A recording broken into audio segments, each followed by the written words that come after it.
بیویوں کی قدر کرنی چاہیے، کیونکہ ہر صورت میں بیوی مرد کے ماتحت ہے، کمزور بھی ہے، اور یہ بات جواں مردی کے خلاف ہے کہ جو ہر طرح سے ہمارے بس میں ہو ہم اسے تکلیف پہنچائے۔ اور ایک وجہ یہ بھی ہے کہ دین کے اعتبار سے کہ وہ بھی مسلمان ہم بھی مسلمان، وہ بھی ایمان والی ہم بھی ایمان والے،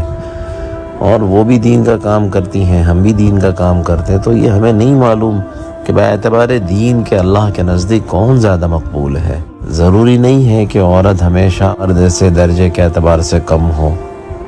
چونکہ وہ مجبور بھی ہوتی ہے، بے کس بھی ہوتی ہے، کمزور بھی ہوتی ہے، تو ہو سکتا ہے اس کا تھوڑا عمل، ہمارے بڑے بڑے عمل اللہ کے نزدیک اس طرح کے پسندیدہ نہ ہو جو اس کا چھوٹا عمل اللہ کے نزدیک اتنا زیادہ پسندیدہ ہو سکتا ہے قیامت کے دن عورتیں آگے بڑھی ہوئی ہوں، اس لیے ہماری بیویوں کے ساتھ ہمیں خوب اچھا سلوک کرنا چاہیے۔